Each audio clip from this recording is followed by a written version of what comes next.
የመጨረሻው ሰዓት ደርሷል። ዓለም በአንድ ትልቅ ቁልፍ ላይ እጇን አሳርፋለች። ዛሬ ፕሬዚዳንት ዶናልድ ትራምፕ ለኢራን የሰጡት የ48 ሰዓታት የጊዜ ገደብ ሊያበቃ ጥቂት ደቂቃዎች ብቻ ቀርተውታል። የስትሬት ኦፍ ሆርሙዝ ካልተከፈተ የኢራን የኃይል ማመንጫ አመድ ይሆናል የሚል ዛቻ ዓለምን ክፉኛ አስፈርቷል። በሌላ በኩል ፕሬዚዳንት ዜሌንስኪ ዓለም እኛን እየረሳን ነው ሲሉ በምሬት ተናግረዋል። ከቴህራን እስከ ኪቭ ከዋሽንግተን እስከ ዳርፉር ያሉትን እጅግ አስደንጋጭ ክስተቶች አሁን በዝርዝር እናቀርባለን። ዛሬ በዓለማችን ላይ የሚሰሙት ዜናዎች በሙሉ የጦርነት ነጋሪት የሚጎስሙ ናቸው። በመካከለኛው ምስራቅ ያለው ውጥረት ከቁጥጥር ውጭ በሆነ ሁኔታ አድጎ አሜሪካና ኢራን ወደ ቀጥተኛና እጅግ አስከፊ የኃይል እርምጃ ለመግባት የመጨረሻው ምዕራፍ ላይ ደርሰዋል። ፕሬዚዳንት ትራምፕ በትሩዝ ሶሻል ገጻቸው ባሰፈሩት እጅግ ጠንካራ መልእክት ከአሁን በኋላ ዲፕሎማሲ አብቅቷል፣ የኢራን የኤሌክትሪክና የነዳጅ ማዕከላት እንዲወድሙ ትዕዛዝ ለመስጠት ዝግጁ ነኝ ብለዋል። በሌላ በኩል የአውሮፓ ሀገራት ከአሜሪካ ጋር ያላቸው ግንኙነት እየሻከረ መጥቶ አሜሪካ ከእንግዲህ የደህንነት ጋሻችን አይደለችም የሚሉ ድምጾች በፓሪስና በበርሊን ጎልተው እየተሰሙ ነው። ከሱዳንም ቢሆን የሆስፒታል ጥቃት 64 ንጹሃንን ቀጥፏል። ዛሬ እውነቱን ብቻ ይዘንላችሁ ቀርበናል። እስከ ፍጻሜው አብራችሁ ቆዩ። ይህ ለኢትዮጵያ ዴይሊ ኒውስ የተዘጋጀ በዓለማችን ላይ የተከሰቱ እጅግ አስደንጋጭና ትኩስ ክስተቶችን በዝርዝር የሚተነትን የዓለም አቀፍ ዜና እትማችን ነው።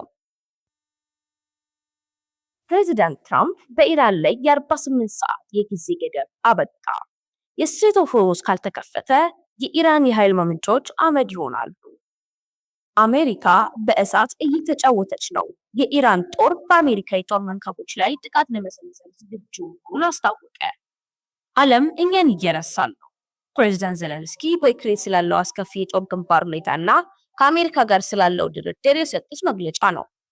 በዳርፉር ሆስፒታል ላይ የደረሰ የድሮን ጥቃት 13 ህጻናትን ጨምሮ 64 ሰዎችንም ህይወት ቀጥፏል።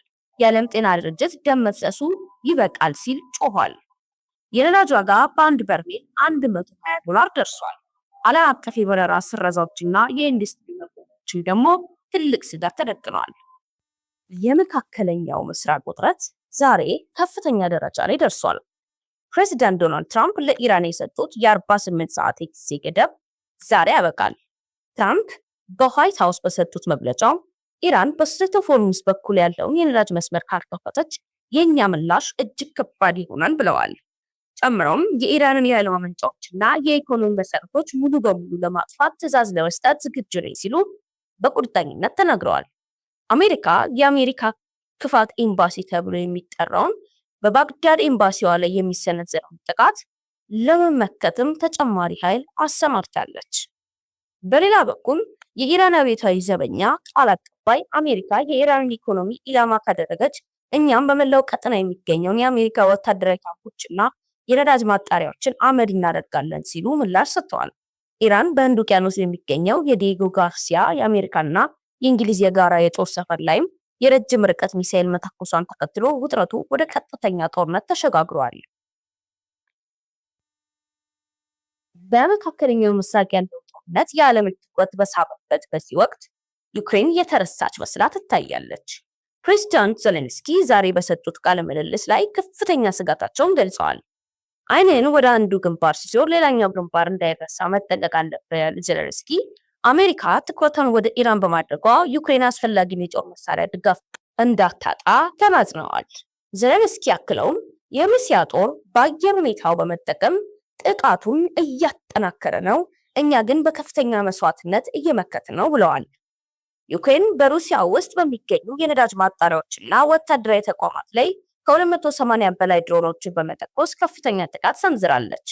ዜሌንስኪ ጦርነቱን ለማቆም በፍሎሪዳ ከአሜሪካ ልዑካን ጋር ቢወያዩ ሩሲያ በድርድሩ ላይ አለመሳተፏ ስምምነቱን አዳጋች አድርጎታል። የሩሲያ መከላከያ ሚኒስቴር በበኩሉ በሰሜናዊ ዩክሬን የምትገኘው ፖታፕቪካ በተባለች መንደር መቆጣጠሩን አሳውቋል። ሩሲያ ዩክሬን ከምዕራባውያን የምታገኘው ድጋፍ መቀነሱ እንደ መልካም አጋጣሚ እየተጠቀመችበት ትገኛለች። በሱዳን በኩል የተሰማው እጅግ ልብ ሰባሪ ዜና ነው። በምስራቅ ዳርፉር የሚገኘው ኤድ አይን ሆስፒታል ላይ በደረሰ የድሮን ጥቃት 64 ሰዎች መገደላቸው ተረጋግጧል። የዓለም ጤና ድርጅት በኤድስ የደረሰው አደጋ ተከትሎ ዋና ዳይሬክተሩ ዶክተር ቴድሮስ አድሃኖም እንደገለጹት ከሟቾቹ መካከል 13ቱ ህፃናት ሲሆኑ 3 የህክምና ባለሙያዎችም ህይወታቸው አልፏል። ሆስፒታሉ ሙሉ በሙሉ ከጥቅም ውጪ ሆኗል። ዶክተር ቴድሮስ በቃ ደም መፋሰሱ ይበቃል፣ ሰብአዊነት ይቅደም ሲሉ ዓለም አቀፍ ጥሪ አቅርበዋል። ይህ ጥቃት በሱዳንና በቻድ ድንበር ላይ ያለውን ውጥረት አባብሶታል። በድንበር አካባቢ በሚካሄደው ግጭት ሳቢያ 17 ንጹሃን ዜጎች መገደላቸው የተባበሩት መንግስታት ድርጅት ገልጿል። ሱዳን ወደማያልቅ የእርስ በርስ ጦርነትና ረሃብ ውስጥ እየሰመጠች መሆኑን ዓለም በእጅጉ አሳስቦታል። የኢራን ጦርነት በዓለም አቀፍ የነዳጅ ገበያ ላይ ከፍተኛ መናወጡን መፍጠሩን ቀጥሏል። የስትሬት ኦፍ ሆርሙዝ በከፊል መዘጋቱ የነዳጅ አቅርቦትን በከፍተኛ ሁኔታ ቀንሶታል። የነዳጅ ዋጋ በአንድ በርሜል ወደ $120 አሻቅቧል። ይህ ጭማሪ በታሪክ ታይቶ የማይታወቅ ነው። የአውሮፓ ህብረት የማዕከላዊ ባንክ እንዳስታወቀው የነዳጅ ዋጋ ጭማሪ የአውሮፓውያን ኢንፍሌሽንን ወደ 3.1% ከፍ አድርጎታል። እንደ ናይጄሪያ እና ደቡብ አፍሪካ ያሉ ሀገራት በነዳጅ እጥረት በዋጋ ንረት ሳቢያ የኢኮኖሚ ቀውስ ውስጥ ገብተዋል። በደቡብ አፍሪካ አንዳንድ ነዳጅ ማደያዎች ለአንድ ሰው 80 ሊትር ብቻ እንዲቀዱ ገደብ ተጥሏል። ዛሬ ያቀረብናቸው ዘገባዎች እንደሚያሳዩት ዓለማችን እጅግ አደገኛ በሆነ የጦርነትና የኢኮኖሚ ቀውስ ውስጥ ትገኛለች። በመካከለኛው ምስራቅ ሊነሳ ያለው ታላቅ ጦርነት፣ በዩክሬን የሚፈሰው ደምና በሱዳን የሚታየው ሰብአዊ ሰቆቃ የሰው ልጅን ስልጣኔ ጥያቄ ውስጥ እየከተተው ነው። ፕሬዚዳንት ትራምፕ የወሰዱት የመጨረሻ ማስጠንቀቂያ እርምጃ ለዓለም ሰላም ያመጣል ወይንስ ዓለምን ወደ ሶስተኛ የዓለም ጦርነት ይገፋታል? ዩክሬንስ ከአሜሪካ የምትጠብቀው ድጋፍ ካላገኘች የአውሮፓ ደህንነት ምን ይሆናል? ሱዳን ውስጥ የጎረቤት አገራትን ወደ ግጭት እየሳበች ሲሆን፣ እነዚህ ጥያቄዎች ምላሽ የሚያገኙት በጊዜ ሂደት ብቻ ነው። አሁን ግን ጦርነት ሁልጊዜ ዋጋ የሚያስከፍለው ለንጹሃን ዜጎች መሆኑ የታሪክ መዝገብ ይመሰክራል። እውነትን ለዓለም ማድረስ የምትችለው በእናንተ ድጋፍ ብቻ ስለሆነ አስተያየቱን ይስጡን። ፕሬዚዳንት ትራምፕ የኢራን የኃይል ማመንጫዎችን አጠፋለሁ ማለታቸው ትክክል ነው ወይስ ጦርነቱን የበለጠ ያባብሰዋል? አስተያየታችሁን በኮሜንት መስጫው ላይ አጋሩን። እንደዚህ ያሉትን ጥልቀት ያላቸውና እውነተኛ መረጃዎችን በየቀኑ ለማግኘት የኢትዮጵያ ዴይሊ ኒውስ ቻናላችንን ሰብስክራይብ ያድርጉ። የደውል ምልክቷንም መጫኑን እንዳይረሱ። ይህ ቪዲዮ ለሌሎች እንዲደርስ ላይክ እና ሼር በማድረግ ድምጻችንን በዓለም ዙሪያ እንዲሰማ ያድርጉ። ዛሬ ባቀረብናቸው ዘገባዎች መሰረት ዓለማችን ከሁለተኛ ዓለም ጦርነት ማብቂያ በኋላ አይተው የማታውቀውን እጅግ አደገኛና ውስብስብ የታሪክ ምዕራፍ እየተጋፈጠች ትገኛለች። ዛሬ የሰው ልጅ ስልጣኔ የተገነባቸው የዲፕሎማሲ አውታሮችና በጦርነት ጥማት መካከል የቆሙበት ዕለት ሆኖ ይመዘገባል።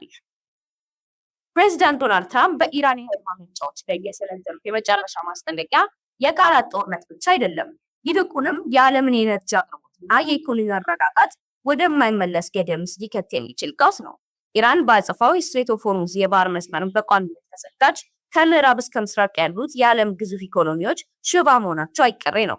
ይህ ደግሞ በኢትዮጵያም ሆነ በሌሎች ታዳጊ ሀገራት ላይ የትራንስፖርት የምግብና የመድኃኒት ዋጋን ወደማይቀመስ ደረጃ እንደሚሰቅለው ደግሞ ግልጽ ነው።